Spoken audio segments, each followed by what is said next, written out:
We'll get started. I'll call the order of the Tuesday, December 8th Board of County Commission meeting to order. The invocation is Ken Johnson here. I don't see him. Since Ken's not here, I've asked Vice Chair Bill Pickens to lead our invocation, and Commissioner Rawls will lead the Pledge of Allegiance. All stand if you're able to, please. Let us pray. Heavenly Father, we just thank you for this glorious day and all the wonders in it, Father God. We just thank you for the people who are here today. We thank you for our staff. We thank you for our commissioners, Father God. Let us discuss and deliberate all our business and use our decision-making power and your guidance, Father God, for the best decisions of all of Putnam County. We just ask this in Jesus' name. Amen. Amen. Please join me in the pledge. I pledge allegiance to the flag of the United States of America and to the republic for which it stands, one nation under God, indivisible, with liberty and justice for all. Thank you, Commissioner Pickens. Commissioner Rawls, thank you very much. First order of business will be the approval of the minutes, November 4th. Mr. Chairman, I move approval of the minutes. We have a proper motion by Commissioner Turner, I'll second it. proper second by Commissioner Pickens. Any further discussion on the matter? All in favor signify by saying aye. Aye. The ayes have it. And let's go right into presentation. We have a 9:05 Port Authority, but we can go ahead and get one of our presentations out of the way. Crime Stoppers of Northeast Florida Law Enforcement Officer of the Year presentation. Who's coming to do that? Sheriff? Kind of figure when staff was looking around.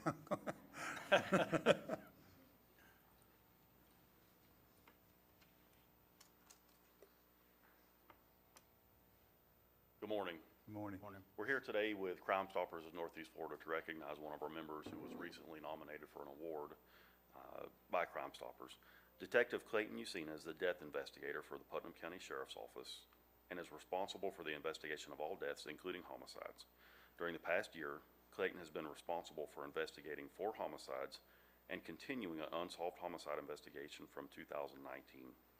Each of these homicides has subsequently been solved, and Detective Usina has been able to obtain confessions from the perpetrators. The significance of these homicides is that he had to build and develop the case, bring together a challenging investigation, utilizing good investigative techniques, and putting together an effective team that worked diligently to provide a positive outcome. While all homicide cases have an emotional attachment, one of the homicide investigations was extremely brutal and involved the ruthless murder of 2 young teenagers by a family acquaintance. Detective Usina showed amazing compassion and empathy when dealing with the family of the young boys.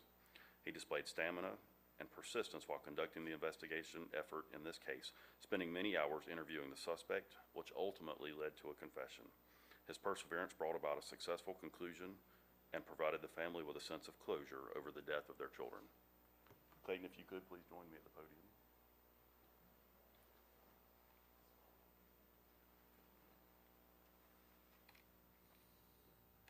Good morning, everyone. My name is Steve Barris. I'm the president of Crime Stoppers for Northeast Florida.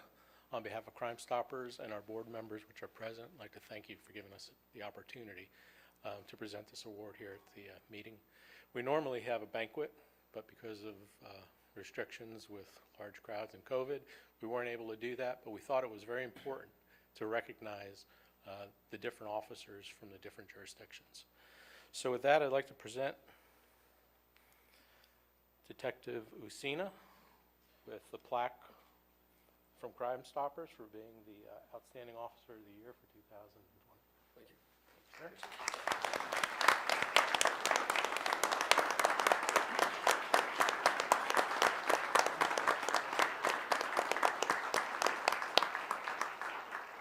In addition to the plaque and the distinguished award, Florida Gun Exchange is partners with Crime Stoppers of Northeast Florida, and they would also like to present you with a Glock 9mm LEO pistol. All right. Wow, good deal.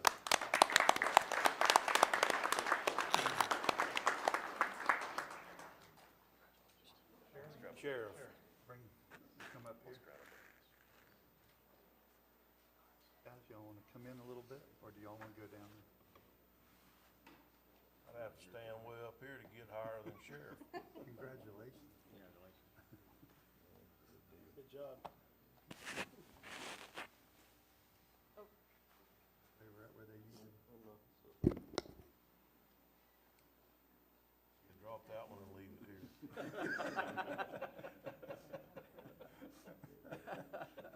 Somebody get the new Glock over here.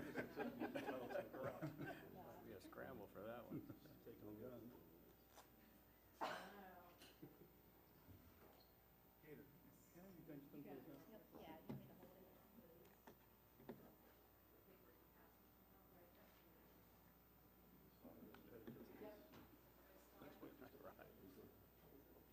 Is there any family members?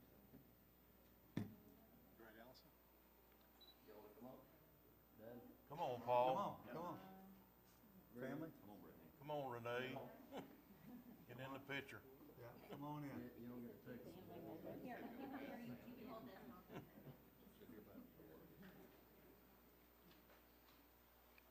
So, now scoot back that way.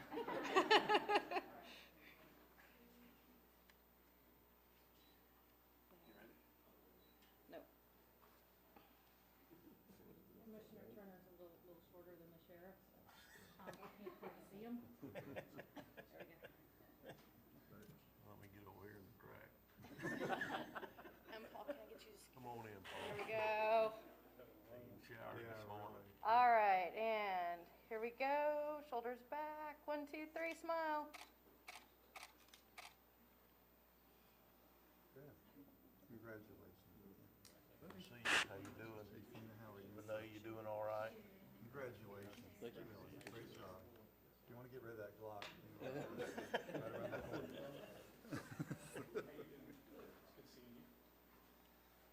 Can I borrow that? Yeah. Can I make a copy of it so I can just give that one if you like? Thank you, Sheriff. Congratulations. We're going to go to our 9:05. We're going to recess the Board of County Commission meeting, go into our Port Authority meeting. And the first item on our Port Authority is the approval of the minutes of October 13th. I move approval. A proper motion by Commissioner Pickens, second by Commissioner Turner. Any further discussion on the minutes? All in favor signify by saying aye. Aye. Opposed, like sign, the ayes have it. Okay, public comment. Is there anybody in the audience today that would like to talk about Port Authority business? Not Board of County Commission, Port Authority. Okay, seeing none, we'll close the public comment portion of the Port Authority. Commissioners, any general discussions on Port Authority items? Hearing none, we'll close the Port Authority meeting and reconvene the Board of County Commission meeting. And our next presentation will be employee recognitions of service. And we'll start with Fire EMS.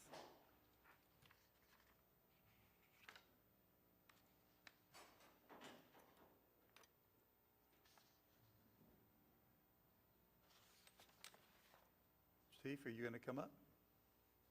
Yeah. Good morning. Good morning. Morning. So we have 2 employees that we'd like to recognize this morning for years of service. Pull that microphone up to you. There you go. They can't hear you otherwise. So we have 2 employees we'd like to recognize this morning for years of service. The first one is Jean Boucher, EMT firefighter, celebrating 5 years of service.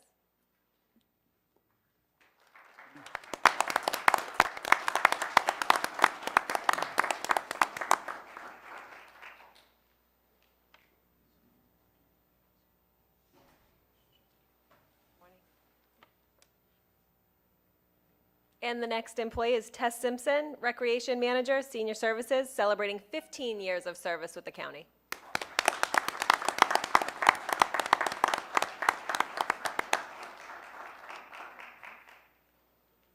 Let's, we'll get our picture taken. Okay, so y'all come Guys up wanna first, come on up? Tess. You wait, we're going to get one with you. So come on, Chief.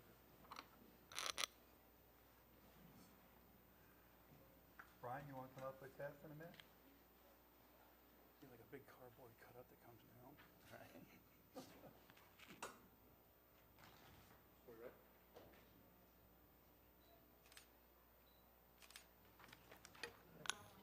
Okay, good.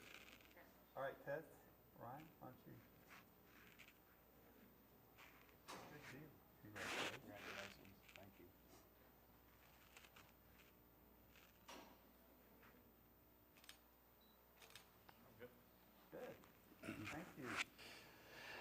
Mr. Chairman, if I could, before we move on to the next item, You may. would like to also recognize 2 other employees for time and service here with Putnam County who their schedule would not permit them to be here this morning. And that would be Lonnie Nesbitt. He's a permit specialist with 5 years in planning and zoning. Does a great job over there for us.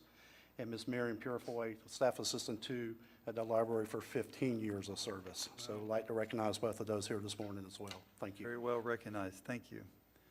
All right. Recognition of emergency services employees by the Veterans of Foreign Wars.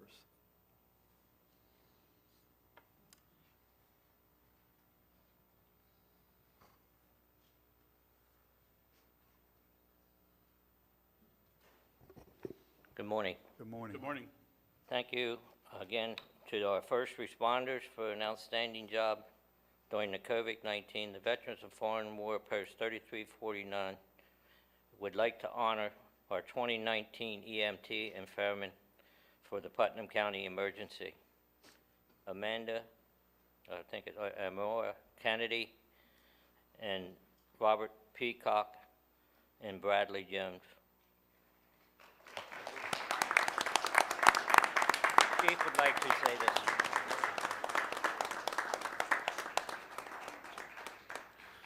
First, we have Robert Peacock. He's EMT of the Year. Robert has 16 years with fire rescue. He spent many years with the Crescent City Volunteer Fire Department. Mr. Peacock has reached a golden standard when it comes to attitude, demeanor, and overall work ethics. The newer folks seem to call him Mr. Peacock, and he always says, "Just call me Robert." The paramedic of the year is Amira Kennedy. She has two years with fire rescue. She was the paramedic in charge of an industrial accident that caused lower extremity amputation. Paramedic Kennedy's treatment modalities of uncontrolled bleeding saved a life. Paramedic Kennedy worked a motor vehicle accident with 2 unconscious patients, one of which did not have a pulse. She quickly identified these patients as possible drug overdoses and administered the antidote and saved 2 lives. Paramedic Kennedy started in the business at age 19. Thank you. Firefighter of the Year, Bradley Jones. He has 3 years with fire rescue. Firefighter Jones followed in his father's footsteps by getting into fire rescue business and has recently become a paramedic. Firefighter Jones responded to a vehicle accident that 3 elderly people had to be removed from the vehicle using a ladder. After getting the folks to a safe spot, Firefighter Jones noticed that there were a couple of ball caps laying in the vehicle that said veteran. To Firefighter Jones, this was the most rewarding part of the call. He was able to give back to the ones who gave their all for him to enjoy the freedoms today.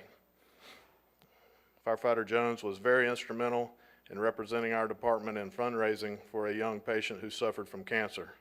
The child had a love for fire trucks, so he was showered with gifts and fire trucks and ambulances at the Putnam County Fairgrounds. Firefighter Jones's battalion chief says that as soon as the tones go off, he jumps into his gear and he's the first one ready to go on the truck. Thank you, Bradley.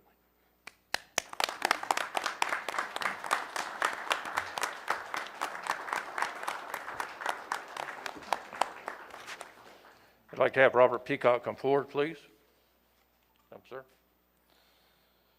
This is presented to you on behalf of VFW 3349, special recognition of your hard work and dedication to the citizens of Putnam County. Thank you, sir, for your exemplary service.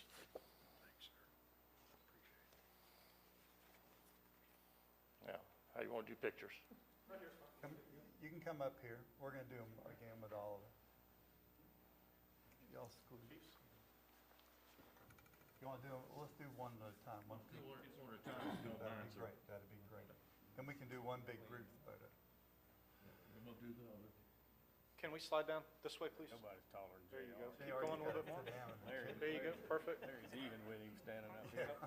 Yeah, that's fine. Here we go. 1, 2, 3. Smile. 1, 2, 3. Good. Okay, do one more for me.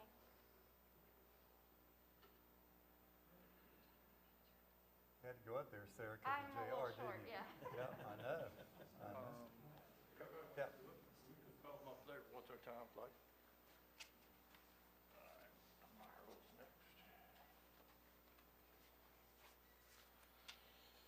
Our Putnam County Medic of the Year 2019 is presented to Ms. Amira Kennedy, again in special recognition of your hard work and dedication to the citizens of Putnam County from the Veterans of Foreign Wars of the United States Post 3349 here in Palatka. Thank you so much.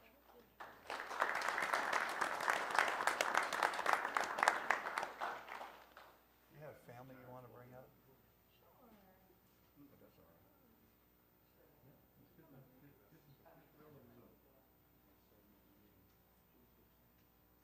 We have families you can rent too outside.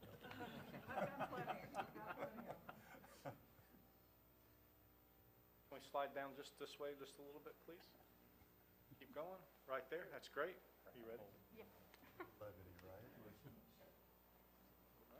1, 2, 3, smile. One more. Very good. Good job. Congratulations.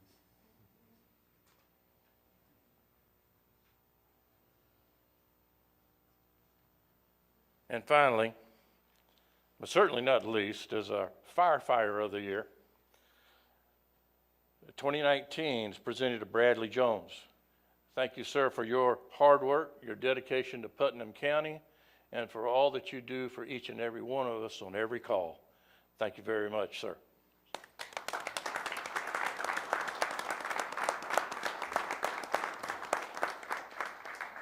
Your turn on the barrel. Come on, family. Mr. Jones, you have family here that you want to bring?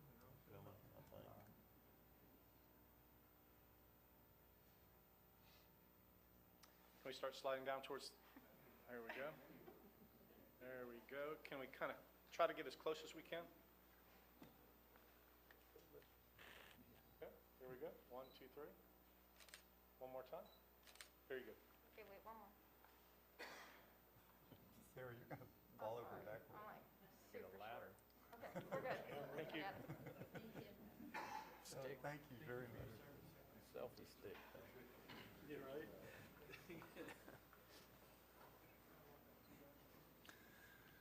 Well, thank you very much, VFW, and those recognitions. That's the best part of our job, is to be able to honor those who serve us. Item D, our CDBG Housing Rehabilitation Status Report and Bid Award Recommendations, Mr. Scott Modisette. Good morning, Mr. Chairman, members of the commission. My name is Scott Modisette. I'm with Summit Professional Services. I'm here this morning to give you an update on your Housing Rehabilitation Community Development Block Grant, and also to request approval of 6 bids that have been received for the program. Since the applicant list was approved at the February 25th Board of County Commissioners meeting, 3 homeowners have voluntarily removed their application from the program. 2 homeowners did not want their home demolished and replaced, and another just wanted her roof replaced, which we can't do. A site-specific environmental review was performed and approved on 8 housing units. Historical approval was requested and received on 3 housing units that are 50 years or older, and a lead-based paint inspection was performed on 2 rehabilitation housing units that were built prior to 1978 with no lead found at either home. 2 additional site-specific environmental reviews have been completed and submitted to the agency, and we're waiting on their approval. Sealed bids were received and opened on October 26, 2020 for 2 demolition replacement housing units and 2 rehabilitation housing units. And on November 20th, 2020, sealed bids were received and opened for 2 demolition replacement mobile homes. The attached bid tabulation form shows the bids that were received. Summit Professional Services is recommending the award of the housing units as follows. Miss Mary Green at 107 North Beach Street in the amount of $94,215. Gary McGriff at 500 Magnolia Street in the amount of $93,828. Stella Crutcher at 128 Bonnie Avenue in the amount of $11,350. Judy Moody Hurd at 284 East River Road for $25,330. Maggie Vinson at 332 Fifth Way in the amount of $85,980. And Earl Sullivan at 105 Shoreside Lane at $82,995. Again, these homes are being paid for with the CDBG grant, and construction will occur once the bid awards have been made. Mr. Modisette, I have a question for you. Yes, sir. Does this relinquish all the funds inside that grant? Is this totaling out, or we're going to zero out of that? Yes, sir. Okay, thank you. Thank you. That was my question. Okay. Any commissioners, any other question? We don't have any left for any further projects as of this time. No, sir. Thank you. Okay. Hearing no further questions, the chair will entertain a motion. Mr. Chairman, I'll move that we accept the recommendation to move these bids forward. Thank you. We have a proper motion by Commissioner Turner, Second. proper second by Commissioner Rawls. Any further discussion on this matter? Hearing none, all in favor signify by saying aye. Aye. It's unanimous, it passes. Thank you, Mr. Modis. Thank you very much. I appreciate your It time. very much. Okay, our next item of business is our public comment. This portion of the agenda is designed to allow citizens an opportunity to bring matters to the attention of the board. It is not reasonable to expect that the board will engage in debate or deliberation about matters on which the board has received no prior information as part of this agenda. Please limit it to 3 minutes, your conversation. Public comment cards are conveniently placed at the meeting room entrance and should be submitted prior to the meeting to our deputy clerk, Ms. Ashley Beard, who sits over here to my left, your right. So we'll get started. We have 3 cards today.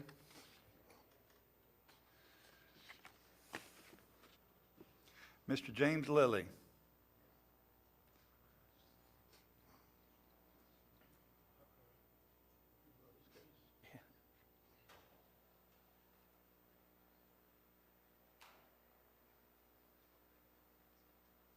Yes, I'm James Lilly at 984 Carl Farms Road, Florhome, Florida, 32140.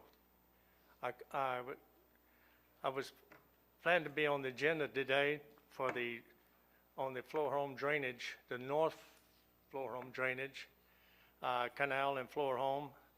I gave maps, printed out maps for each one of you guys, and also pictures of the situation out there in the North Florida, in the north end of the Etna drainage canal. But I'm gonna ask to be postponed for the agenda till your January meeting or February meeting, because I don't feel good this morning. Thank you, Mr. Lilly, and we appreciate you. Fellow commissioners, Mr. Lilly and I have a meeting tomorrow with Public Works to go over his concerns. These are the same concerns that were brought to us in a workshop after we spent almost $1 million cleaning those canals out. But we will bring this back in a January workshop. Thank you, Mr. Lilly. We pray Okay. you feel better. Thank you. Okay, I had it all pictures and maps printed out for each one of you, but, We'll be back. okay, thank you. Is there anyone that can disinfect the microphone that feels comfortable doing that with Mr. Lilly feeling bad? There's a thing right there. There's some wipes up here, JR. Pipes up there too. Okay. Well, he went to all that trouble, let him.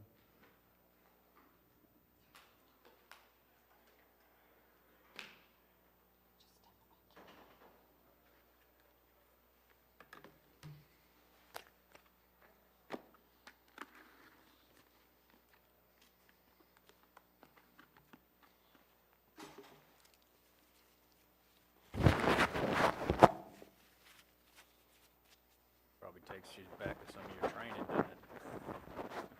I don't think he heard you. 30 years ago.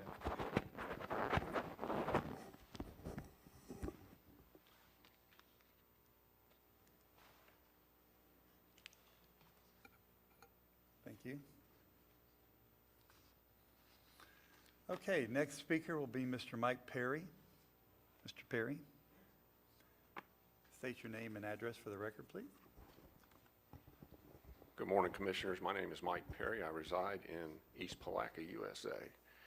And I'm here this morning, gentlemen, to offer my congratulations to our new chairman and good luck in the new year, and a well done to our outgoing chairman and a welcome to our new chairman. Gentlemen, I'm really here today to ask you, if you haven't already done it, that you name our court annex over our friend Tim, for our friend Tim Smith. Tim, throughout his career, has never forgotten why we built the courthouse. Our courthouse wasn't built to simply house judges or give attorneys a place to go work. It was built for our citizens, and it belongs to our citizens. Jim Smith, throughout his career, has always strived to give meaning to the sacred words, equal justice under the law. I encourage you, please, name this building after this fine man, this fine public servant. Thank you very much. I appreciate your patience and consideration. I hope you have a nice day. Thank you, Mr. Perry. Ms. Wheeler, you want to speak about your fine reduction when that time comes, correct? I'll save your card until that time comes. Thank you. Mr. Hotelling, please come up. I'm sure we all got the email this morning, so we know what you're here about. Well, you know, the world of the electrons, and I'm really curious, Mr. Turner has a lot more than I have, so. Tim Hotelling from from San Mateo. I just got the mail yesterday from my insurance agent. 30%, 33% increase in fire homeowners insurance. My insurance man said it was because the ISO, Insurance Service Organization that charges everybody to go around and look at fire departments, rate went from 4 to a 10, which means in San Mateo we have the equivalent of no fire service, which means I have to fork over another $1,000, and I would really, really, really rather pay somebody to come to all the car accidents and everything on Highway 17 and put out fires than have to pay some contractor to build my house back up again. So maybe we need to, and I was speaking to a lady out front, her same experience with her, so maybe you all need to crank up that fire committee again. That's all. Thank you, Mr. Hotelling. We appreciate it. Mr. Thank Chairman, if I could address it real quick? You may. So, Mr. Hotelling, you and I have talked about this in the past. This is where a countywide MSBU would come in handy. And I've told you before, it's better, you're going to pay the insurance companies or you're going to pay for a fire department, but you can't have it both ways. So, as near as I understand from the background, because some of you gents weren't here when the former administrator and the fire chief tried to finagle a thing, but the county paid a lot of money to bring them in, trying to bring it under the, not the MSBU, but the fees concept, municipal fees. And as I recall, they went through a lot of work, and it was because of the fact that we're so rural. There's something to the effect of if you're running a cattle ranch or if you're running a timber ranch, by law, you don't have to, or you can't get hit with the fire fees, and those guys did, they really worked at trying to come up with a system, and it didn't fail. So don't underestimate. You got like a really big hill to climb there, and maybe we have some incentive now, but I agree. it's not going to be pretty. Thank you, Mr. Chairman. This is not new. This has been going on Yes, for sir. a while. The reason the fire rating, the ISO rating for that area dropped down, it's in my area too, and it affected me along with you, along with all the other citizens in the area, was because the volunteer fire department in San Mateo basically went defunct. Yeah. Now, you can't force somebody to volunteer to be a fireman in the area. When you run out of volunteers, that's where it is. So since then, we've built the one in East Palatka, and it's fully staffed now, I understand. And we have the one in Satsuma. And I get that you and I both are right in between, and so our premiums are going up on insurance. But it's not like we're sitting on our hands and not trying to make some kind of forward movement, especially now that we have the new director of EMS services and a new chief that are trying to do their best to bring that area back up again into proper ISO ratings. So you can't change it overnight. You have to wait till the ISO cycle comes again. And hopefully at that time, we'll be able to raise those ratings up now that we have East Palatka and Satsuma within a certain distance. Well, you all moved East Palatka out. halfway to Flagler County. So I don't, I wasn't trying to get into this. I was trying to just to bring it up as the fact that it's something that's been tried. Y'all been working on it. There was the old college try was done, but nevertheless, they take a look at my house and they view my house as having 0 fire protection. That's correct. Mine too. Okay? So there's no need for that. Mr. Adams-Ack. The one thing you did bring up was a recommendation that came from the fire, it's not directly for you, Tim, was that we have a continuing committee that maybe meets like all of our other committees. That's something I really would like to see, and I don't know when we started or how we started, but it's, I think it's very important that we keep going with that, and maybe form a new committee that's more of the citizens and a mix of citizens, professional, and volunteer firefighters from all over the county. And how we formulate that, is up to us as a board. But I'd like to see it where each of us nominates a volunteer and a citizen from our area. And then, obviously, the fire chief could probably appoint a couple people from the paid service. Mr. Turner? I don't disagree with Commissioner Adams-Ack at all, but I would like to at least give our new director, who's been here a total of about 2 months, the opportunity to try and make some of these changes that came out of the last committee. I mean, we're preempting him and trying to tie his hands instead of giving him the opportunity to address these issues, which I know he's been working on as hard as he possibly can, along with the new chief that's only been here a few weeks. And so, I don't disagree with what you're saying whatsoever, but I think we need to let them try to enact the recommendations from the last fire committee before we get another committee to preempt those recommendations. That's all I'm saying. Correct. Thank you, Mr. And before we go much further, this was brought to our attention. We all talked about this months and months back, about the 3 stations that just flat out, Riverside didn't have anybody, Hollister didn't want to do it, and West Putnam didn't want to do it. So, but we've gotten our new people in line. They've met with them. They're going to do these ISO exercises to get these rates down. So I think, Mr. Adams-Ack, you're second, and Mr. Rawls, you're right after that. Mr. Adams-Ack. So the purpose of the committee I'm suggesting isn't to basically rehash what the other committee did. It's just an ongoing committee that recognizes things that our fire chief and our fire service recommends based on the fact that now all the volunteers are underneath that organization. It's no longer 2 parallel agencies. It's underneath one man who covers all of it. So even if we made him the chair of the committee, I'd be in favor of that. It's just the ongoing observations as things progress on what we're doing good, what we could do better.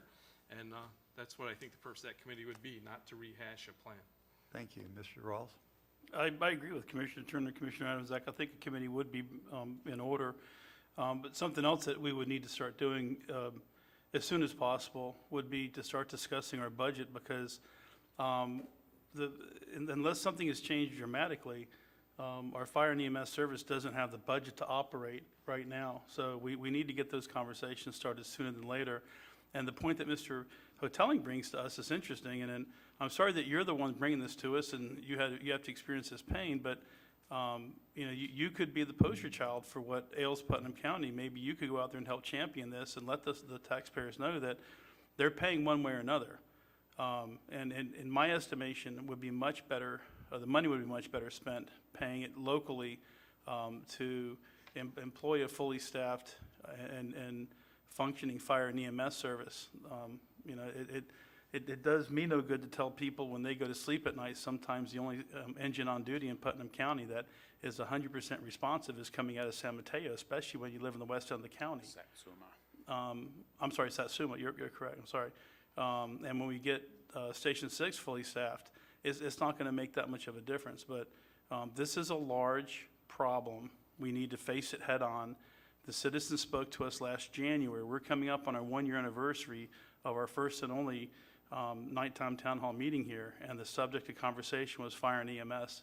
And the folks there were saying we need to get it fully funded and staffed. So I stand in support of a committee. I think it's a great idea. I think we should start having conversations as soon as possible regarding funding. Thank you, Mr. Rawls. Mr. Hotelling, one last comment? One last comment. My only point being, all of the efforts in the past have been by leaders, and they've led, they've done, made all kinds of plans. I'm a full fervent supporter of it. The hesitation was the ability to fund it. My entire point was, when you start getting hit in the pocketbook, it may motivate people to pay more money. Thank you, Mr. That Tell. was a positive. Thank you. And one last final comment from me, if you don't mind, and we're going to move on. You know, not only is it about rates, but it's about availability. And if you don't have competition in the marketplace, ISO doesn't look at mobile homes. But for example, if you only have one mobile home carrier, they're able to charge whatever they want to charge. So availability is in the market. Mr. Adams, do you actually? Yeah, I'd just like to add, turn this on. I would shop your rates around too, because I am in a situation like that, and we did shop, and there are some larger companies, not necessarily for you, may not work for you, that use their own ratings. And mine did go up, but mine didn't go up as dramatically. Some of my neighbors who stuck with the insurance company, they did. It's tough to reshop that sometimes because the way it gets paid out of your mortgage, things like that. But just recommend everyone do your due diligence for your own household's expenses and shop your insurances of all kinds. Good point. Thank you. Is there any further public comments from the public that did not fill out a blue card? Seeing none, we're going to end our public comment period of this meeting. Go into consent agenda. Commissioner Rawls, do you have any items you'd like to pull? I have none. Commissioner Pickens? I have none. Commissioner Adams-Zak? Commissioner Turner? I have none, Mr. Chairman. The chair will entertain a motion about the consent agenda. Mr. Chairman, I move that we approve the consent agenda items A through E. We have a proper motion by Commissioner Turner, I'll second it. proper second by Commissioner Pickens to approve the items on the consent agenda A through E. Any further discussion on this matter? Seeing none, all in favor signify by saying aye. Aye. That passes unanimous. Next item on our agenda is item number 7, Codes Enforcement, Fine Reduction Case 2012-0067. Ms. Hill, just give us a moment. We're going to go through our procedure, and then we'll call you up, okay? Good morning, Commission. Good morning, sir. First case is 2012-0067. The original fines are $25,403.50. After we did our calculations for the hard cost, the owner had submitted a request to get a fine reduction, and that total comes out to $4,484. I think We're on the wrong one? you're on the wrong one. Second one. 6-7, right? Or I'm on the wrong one. Yeah, I'm sorry, our book is backwards. I apologize for that. Okay, 871? so, 876? so I call, can you go to the last one, because that's the one I called, the 399, I mean, You want the 067. Okay, that 067 is, Okay, that's the one you just did, okay, good. yes, sir. All right, good. Commissioners, any questions for Mr. Siafi? Mrs. Wheeler, do you want to come up? Is that, we have you listed in our packet as Hill, but come, that's okay, come on up, congratulations.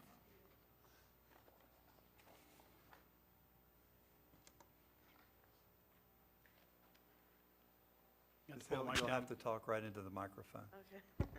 yeah. The fine reduction, the problem that I'm having with it is I don't understand exactly what all was charged. I was incarcerated when everything was going on. I had gotten arrested, and while I was incarcerated, somebody took all the metal off my home. Sorry. It's okay, don't be nervous. We're here to help you, okay? Anyway, sorry. That's okay. While I was locked up, I had somebody that was going to remove the trailer for me. When I got out of prison, I noticed the trailer was gone, so I assumed he did it. He told me he was going to take care of everything and whatnot. Hadn't talked to him. I was homeless for years. Anyway, sorry. Now that I'm married, we're trying to put a mobile home on the place. And I see I got all these fines. I don't understand what it's for. If y'all could tell me. Okay, I'll let Mr. Siafi take that back over. If you'll step off to the side just for a moment. Mr. Siafi? Thank you, Chairman. So the county brought forth a case for unsafe electrical, unsafe residential building. We've held 4 special magistrate hearings. We've performed 24 inspections. I believe there was a note in the case file that I believe your brother appeared at one time during one of the cases, but other than that, we've had no appearance. So the property was given due process. We've gone through the whole code enforcement procedure, and now we're here at the request of the owner to try to get the fees knocked down. On our worksheet, it lays out what all our costs are. And I believe, you've been in contact with Mr. Moore regarding this? Yes. Okay. So on our fine reduction worksheet that was provided has all our calculated costs, and we're here today to try to get you down from the 25,000 number to a lower, more doable cost for you. So that's how we ended up here. Thank you, Mr. Siafi. Mr. Rawls, you had a question? Yep. You have 2 cases here in front of us today, correct? Is there any reason why I can't ask questions about both? You can. Okay, so are these property lines contiguous? Or is it Ms. do Hill, the property lines touch each other? Or are they 2 completely separate parcels? From what I understand. Ms. Hill, you'll have to speak into the mic. Sorry. From what I understand, whenever I got arrested, code enforcement came and said I needed to fix this. Give me a big old list of stuff to do. While I was incarcerated, like I said, I was planning on getting everything handled. Well, whenever I got out of jail, everything on my property was strode about, my Ms. Hill, clothes. the question Mr. Rawls had, is there 2 parcels or is it just 1 parcel? Oh, I don't know. Well, you have 2 cases here, and both of them have the same letter saying you want to put a mobile home. Are you putting 2 mobile homes on 2? No, just one. The address is the what- same. I think it's the same. Okay, hang on. Ms. We'll Hill, get- let Mr. Siafi explain that to Mr. Rawls and the rest of It's 1 parcel, 2 separate cases. Really? Two separate, yes, sir. We have 2 separate cases. So it started out I got you. with an unsafe electrical, unsafe residential, and it morphed into demolition being done on a property without permits and care of premises. So if you look through your packet, you'll see some photos attached. Yeah, I saw that. On how this progressed from one case that was heard in court, went through due process. We had to start another case per special magistrate for other items that have taken effect on that property. Okay. We could not attach the extra code violations to the one that was already ruled on. We had to start a new case for other violations on the property. What I'm same- looking at, if we follow what we normally do for folks in fine reductions, we would be getting you down somewhere around $5,800 in total fines. Is that something you can live with? I mean, Mr. you're- Rawls, before we start, I think Mr. Turner wants to ask a question. I understand. I'm just, so, and normally, we'll give folks 90 days to pay this. So, okay. All right. I'm done. Thank you. Thank you, Mr. Rawls. Mr. Turner? Excuse me, just to be sure that I understand correctly, the reason there's 2 cases is because they weren't running simultaneously. One closed out and you abated the property, and then Correct. the next case started after that. And Yes, sir. that's why there's 2 code cases. Absolutely. We went ahead and abated the property and cleaned it up, and that's why we had to proceed with another case for the other violations. Okay, were any of the, I noticed that you gave us your expenses for each case separately. Was there any of those items that would, on either one of those, that would have duplicated itself from one case to the other? Or are they all independent costs per case? In other words, were there any administrative fees that were duplicated on the 2, because it's not fair to make her pay twice for the same one? And so if they're not duplicated but different case by case itemized, that's a different story. Do you understand what I'm trying to say? Okay. Absolutely. So there's no, the cases are separate. They stand alone. I looked through the worksheet when this was given to me to present to you. I looked to make sure we didn't have double abatement costs, double inspections. The inspections performed for each case were separate and stand alone by themselves. Thank you, Commissioner Turner. Any other questions? I have one more. Rawls. So how was it missed on the first time round? I'm not clear on exactly what happened. So our inspectors go out there, they determine that the trailer is a hazard, needs to be removed, we abate it, but how do we miss the rest of the stuff and not bringing that up at the same time? Commissioner Rawls, I don't believe anything was missed. What happened was it started as a unsafe electrical. Right? The owner became incarcerated from the story I heard this morning, so it looks like people salvaged her property when she wasn't there. Right. Turned into more of a case. It's at the pleasure of the board. You guys can combine. This is a special circumstance we have. Right. We have 2 cases, 1 property. You definitely could morph them. I'm just wondering if you know, it wouldn't be prudent for us to look at just the case number 2012-0067 and not look at the other one, since this was one that brought everything to light. And in my estimation, it's almost like double jeopardy. You're paying and paying. So I would move that. Commissioner Rawls? I'm sorry. No, I don't know how we could not look at both of them. We'd have to look at both. But Okay. we could be forgiving on. Well, Okay. So I would move that we forgive the amount due in total on case number 399 and reduce the total on case number 0067 to $4,084, which reduces it by the monthly administrative cost for a total due of $4,084, and it would be due within 90 days. So your motion, Commissioner Rawls, is on case number ending 399 is the $2,826 would be a zero. $0. Would be zero to the county. And the case number ending 67 would be 3424 if paid within 90 days. Correct. Is that correct? 84. Okay, Commissioner Rawls has made a motion. Do we have a second on this? Second. We have a second by Mr. Adamczak. Any further discussion, Mr. Turner? Yes, just in remaining consistent, you're saying we waived this, the 0067 is the one you wanted to waive, the other one? Correct. So we're keeping the abatement That's cost? keeping the original. Okay, Yep. so we're basically dropping that one down to, what was your number?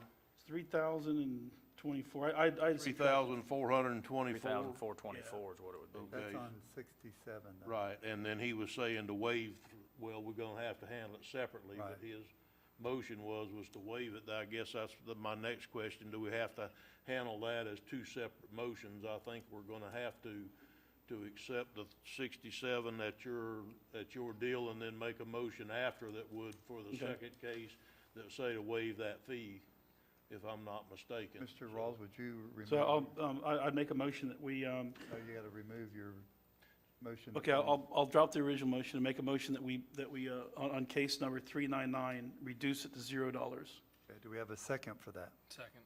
Mr. Adamczak is second. Any further discussion? Okay, all in favor signify by saying aye. Aye. Opposed, like sign. The ayes have it. That case was dropped to 0.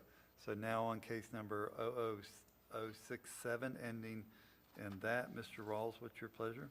I make a motion that we reduce it by $1,060 to be paid within 90 days. So your motion is for $3,424 to be paid on case number 00067 if paid within 90 days. Is 90 days enough? I'll second that, Mr. Chairman. We have a proper motion by Commissioner Rawls, proper second by Commissioner Turner, and the motion's been stated. Any further discussion on this matter? Hearing none, all in favor signify by saying aye. Aye. Opposed, like sign. The ayes have it. It's unanimous. Thank you. And congratulations, and I hope your life is doing much better than it was before. Merry Christmas to you. Thank you, Commissioner. Thank you. Thank you, Phil. Okay, next item on our agenda, Mr. Tim Smith, our clerk of the court. Thank you, Mr. Chairman. I don't believe we have any clerk items today. At the last meeting, excuse me, I asked that if you would allow me a few minutes to say some kind of somewhat closing remarks on my term as your clerk of the court, and I appreciate that opportunity. So if this is the time. It's the time, sir. Okay. First, I want to say that I did a quick calculation, a math calculation. It's not a big one. It's just 33 years times 24, because that's how many meetings there are in a year that I go to. That's 792 of them. And that's between being mayor and being clerk, how many official meetings that I had. And I actually missed very few of those. Fortunately, I'm rarely ever sick, and I am thankful for that good health. But I wanted to just say some words about moving forward. And I'm glad that my friend Charles Overturf is here, because he sits as a constitutional officer, and I know that he, just as the other constitutional officers and all of you do, know the grace that it is to have these positions and to be a public servant. That they come with huge responsibilities, and they come with commitment, but it's also a gift to have the opportunity to serve. So in Charles and my case, there's 67 of us in the state of Florida out of 20 million people, so it's a fairly rare group. You don't realize that sometimes until you travel outside of Putnam County and you attend meetings in other parts of the state, and you just see the great work that public servants all over the state are doing. Unlike the governor, who's one of 20 million, we get to be one of 67, and so I know that we take that charge seriously. So in your case, 67 times 5 is 300 and something, so it's still pretty rare air that you serve in.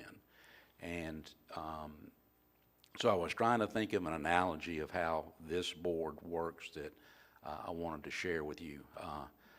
And so I came up thinking about concrete. Now, how does that work into this? I don't really know, but I'm going to explain it. So, you know, concrete is a slurry of different parts put together. And so you've got Portland, you've got aggregate, you've got sand, you've got water, and you've got some other fillers. Independently, all of those things are important. They're all necessary. They're all somewhat strong in their own case. But when you mix them together and you get cement and it's dry, it's really hard. And so in this case, our concrete and cement also has a vibrator machine that gets put into it to make sure all the little air bubbles around and all that, because it's really strong. And so those other parts are compassion,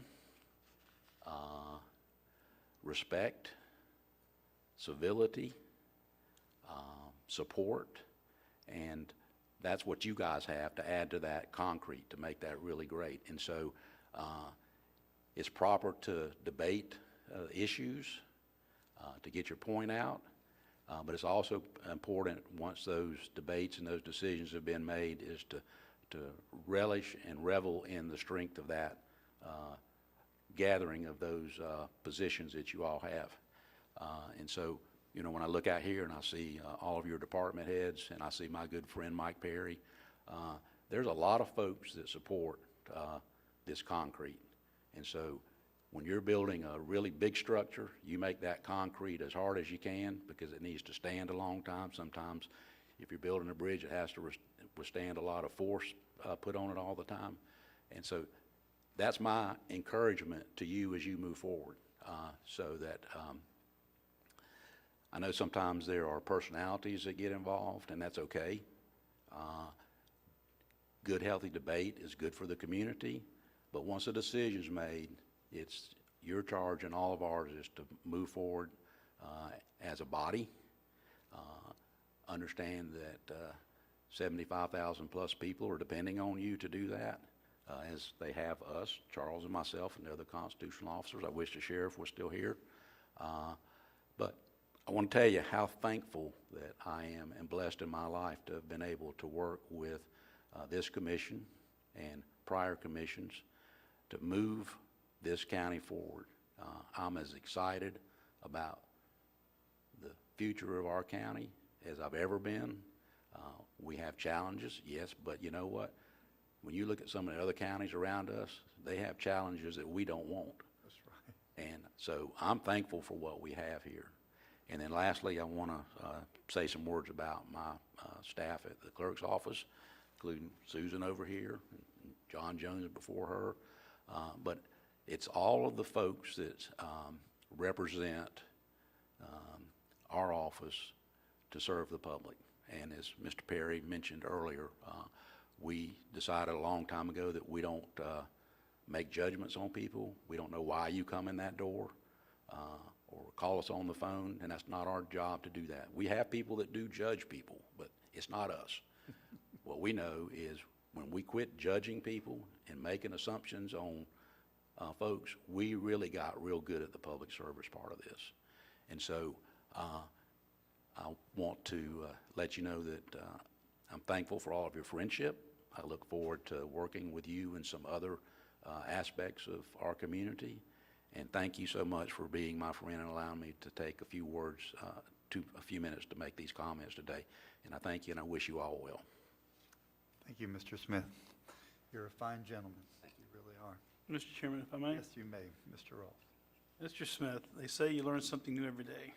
Today, I learned that you know more about concrete than I thought you knew. In my company, we call that synergy. But now I really appreciate what you're saying, and I take it to heart. Thank you, sir. Okay. Commissioners, we're going to go to our appointments, and let's go ahead and we've got a request that needs to be done today. The City of Palaca's Community Redevelopment Agency. You have a letter in the packet. Commissioner Rawls, are you still willing to serve on that board? Yeah, if you want me to, I will. I'd be glad for you to. Mr. Chairman, I move that Commissioner Rawls is our board member for the CRA. We have a proper motion by Commissioner Second. Turner, proper second by Commissioner Adamczak. Any further discussion? Hearing none, all in favor of the vote? Aye. Aye. Okay, good. The ayes have it. Commissioner Rawls, thank you for serving on the Community Redevelopment Authority. Is that right? Yep. Yep, agency, I'm sorry. Good. Commissioner Rawls, do you have any appointments that you'd like to make today? I have none. Okay, Commissioner Pickens? I have none. Commissioner Turner? I have none, sir. Commissioner Adamczak? I have none. Thank you. County Administrator, Mr. Terry Suggs. No, sir, Mr. Chairman, I appreciate it, but I don't believe we have any comments today. Thank you. Okay. Wow. Wow. County Attorney, I don't Mr. have anything Commando. today. Thank you, Mr. Chair. All right, thank you. Commissioner comments, I'll start to my immediate left, Mr. Pickens. Do you have any comments you'd like to make? Yeah, just briefly, because I could go on, and you don't want me to do that, but it truly has been an honor to serve 4 years with Tim Smith, and just somebody that just has an impeccable record as a public servant, from mayor to the clerk of court, and you will be missed, but I know you're not going to leave us. I'm sure you'll be there. I have reached out to him a number of times for his opinion and guidance on certain things over the last 4 years, and I hope that I can continue to do so. And it's just truly an honor to serve with you, and wish you well in your retirement. That's all I have. Thank you. Commissioner Roth? I just want to say that I hope everybody had a good Thanksgiving and got to relax a little bit. We're in the season of giving, and I told my wife the other day, it just doesn't feel like it for some reason. We were out, in the middle of building a house and trying to get everything square with the businesses, and it just kind of a funky feeling right now. And I really hope that our citizens are able to enjoy the season this year, and that we don't have a lot of issues. It seems to me like we've got a lot of shootings and violent crimes happening lately, and I just hope that this isn't a trend that we're in. Mr. Smith, it's been a pleasure serving with you for the past 2 years, and I look forward to having breakfast with you at Rotary on Wednesday, obviously, and I do look forward to working with you in the future. I think that you will continue to do good for our community and have a vital role to play. So thank you very much for your service. Mr. Adamczak? I'd like to thank Tim for his service. I think I met you 3 years ago briefly, and I've served with you for 21 days. So, but I appreciate everything that I've heard about you, your history, and everything that you've done. And every time I've interacted with you, you've always been a gentleman, and very good listener, and so I appreciate that. We had the interlocking fireworks, reverse parade, and whatever this past weekend. It was a great event. I appreciate everything that you and Jason Matchett did to set that up on kind of short notice and a little craziness there. It was fun to participate in it. It was great getting some tracks out for my church at that event, and really had a good time. One other thing I would like to talk about is, so since I've been here 21 days, I've received almost 4 calls or emails or letters a day with regards to the statue, which I don't think any of us didn't expect. Obviously, being new, I think they would directed that towards me. I don't know if you guys have gotten the same amount. I know prior he's probably got hundreds more. Yeah. I feel it proper for me in debate, because I didn't have the opportunity to debate this, to bring that forth today. So I want to move that we revisit the commission's prior decision to move the statue from the courthouse lawn to Veterans Park. The move for the statue to remain in its current location with no other attached stipulations. I would like to put that forward. I'm sorry? I'd like to put that forward as a motion. I'll second that. All right, so let me restate the motion then, if you don't mind, Mr. Amzak. Yes, sir. Go ahead. Oh, that we revisit the commission's prior decision to move the statue from the courthouse lawn to Veterans Park. The move for the statue to remain in its current location with no other attached stipulations. So you want to leave it where it's at? Yep. Okay. And you don't want to do anything more to it? Not at this time.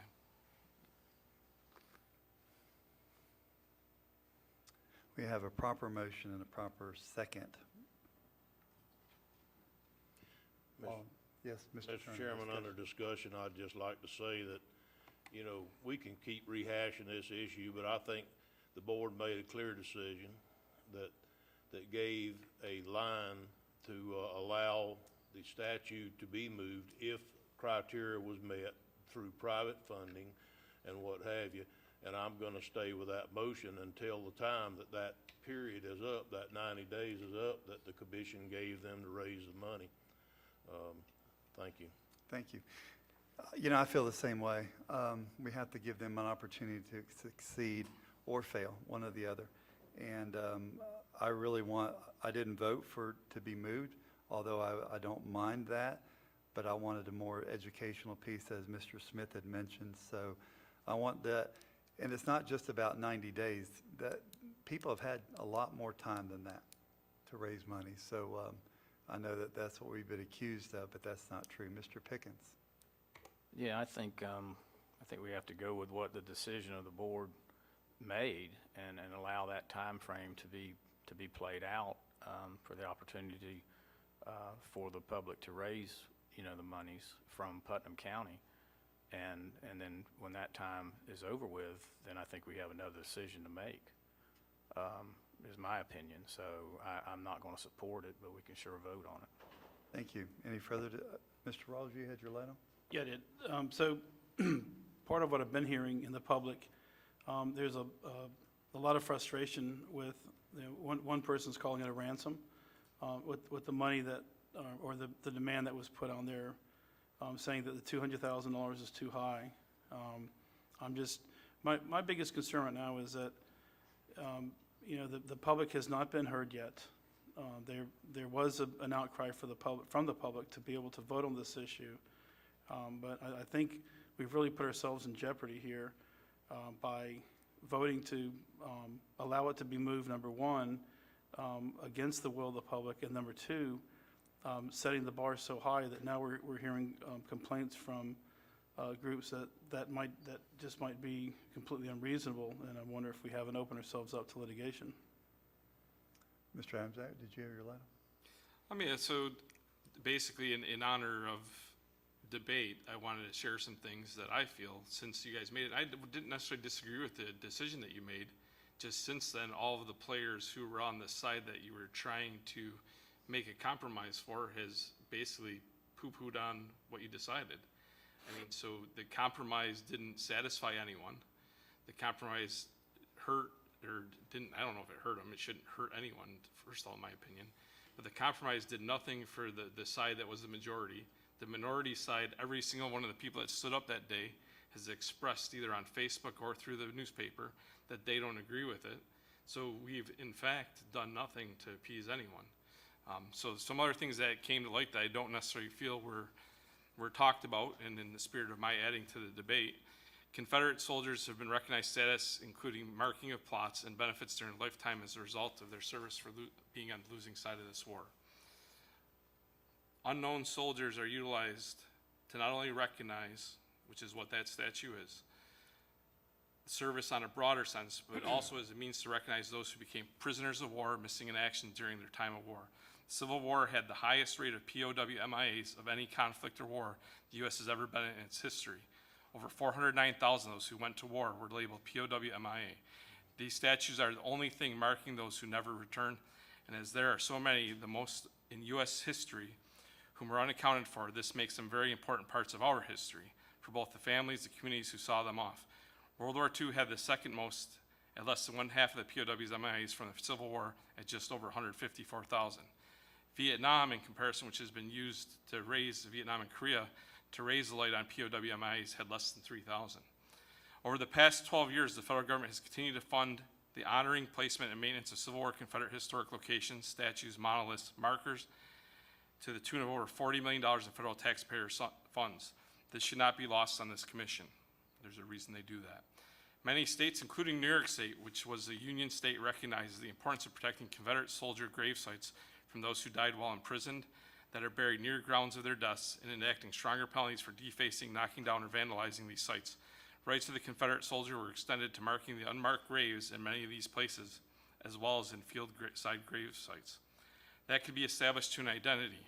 Our president furthered that stand for history with a presidential executive order earlier this year. I do not believe President Trump, knowing he has some ties to our community and county, envisioned that this is being anything other than a stronghold for the beliefs that propagated this executive order, regardless of its application directly to the statue in our county.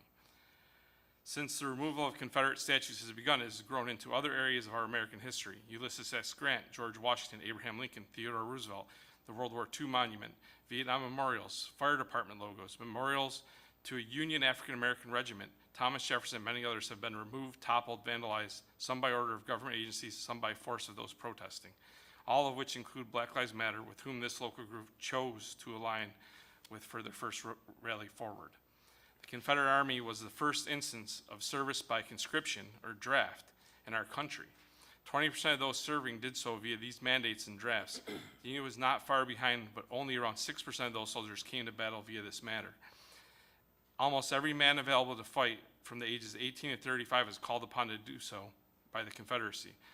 This expanded to 18 to 50 years old as needs increased. Those who came to fight via this manner are also recognized and historically important to the statue, and the many stories, good and bad, that need to be carried forward for our entire history. This is about reflection to the history of those families still here today, those battles won or lost, not only the reasons why they occurred, the historic impact of how they fought, methods utilized, who served from every background, and respecting those who lost, who were in the wrong side of history in the time span of the Civil War. I feel in the end we are better off starting Veterans Park with the statue memorializing a different era. Thank you, Mr. Adams. That we have a motion on the floor. We have a second. We're going to call the vote. All in favor signify by saying aye. Aye. Opposed, like sign. Aye. It's 2-3. The ayes failed. Thank you. Thank you. Thank you, Mr. Adams. Zach, I do want to bring to your attention that we're not going to be having our 22nd board meeting. We're going to move that to the 15th. Staff has already pretty much complied with that. They don't have a whole lot going on, if that's the pleasure of the board. So we're going to have a short meeting that morning and a workshop meeting that afternoon. Mr. Turner, you have a question? Yes, sir. I was gonna bring it up under comments, but that's fine. Did I skip over you? Yes, sir, I you am did. so sorry. I apologize. Mr. Turner, have the floor. I apologize. We're fine, sir. We're fine.